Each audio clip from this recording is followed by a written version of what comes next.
Imagine this. You wake up in the morning, grab your phone, and before your feet even touch the floor, you're already scrolling. Your brain isn't fully awake, but your thumb is operating on muscle memory. And here's the shocking part. This tiny automatic gesture is reshaping your brain in ways far deeper than most people realize. This isn't just about too much screen time. This is about a silent neurological redesign happening inside every single one of us. Social media isn't just influencing our habits, it's literally rewiring the way we think, feel, and behave.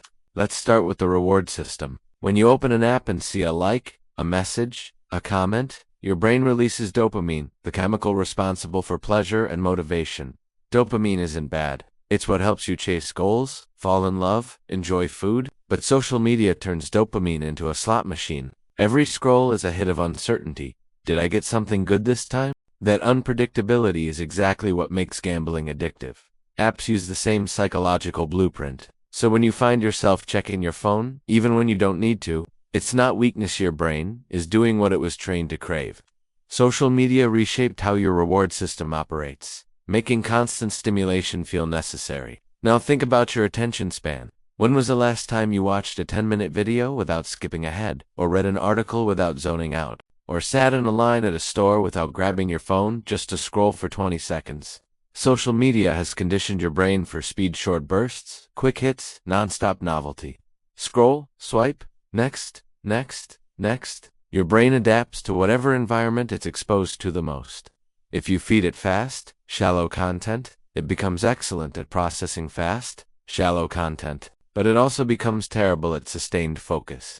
This micro-attention conditioning affects everything: reading, working, studying, thinking deeply, even having long conversations. Your brain now expects stimulation at the same pace. Algorithms deliver it. Silence feels uncomfortable. Stillness feels unnatural. Then comes the emotional rewiring from comparison. Humans are wired to compare themselves to their tribe. Your ancestors compared themselves to maybe 20 people. You compare yourself to millions. Millions of faces, bodies, homes, couples, vacations, successes, lifestyles, many of them filtered, curated, edited, or entirely staged.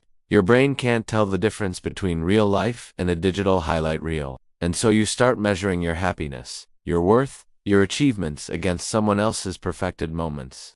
Over time, this changes how your emotional system works. It increases insecurity, anxiety, jealousy, perfectionism, self-doubt. It decreases confidence, joy, and self-esteem. You start feeling like you're falling behind in a race that doesn't even exist. And then there's identity. Who you are used to be shaped by your experiences, your values, your interests, your environment. Now it's shaped by what performs well. People aren't asking, what do I enjoy, but what will get likes. We've become performers in our own lives, editing ourselves for an invisible audience. When validation becomes external, your internal compass weakens. If a post doesn't get likes, you feel like it says something about you.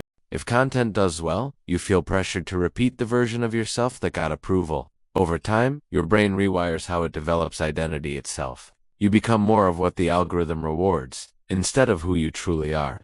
Then there's the emotional roller coaster. Social media hits you with rapid-fire feelings: awe, anger, laughter, fear, excitement, disgust, dozens of emotional states in minutes. No human brain in history has been exposed to this much emotional variety this quickly.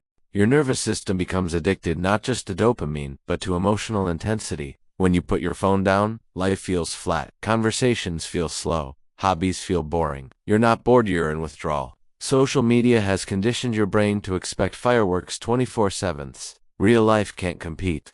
Even your beliefs are being rewired. Social media doesn't show you the world, it shows you what you already agree with. If you like something, or watch something, or click on something, the algorithms feed you more of it. Over time, your brain stops encountering opposing ideas. It starts mistaking your bubble for the entire reality. You stop questioning, stop challenging, stop thinking critically.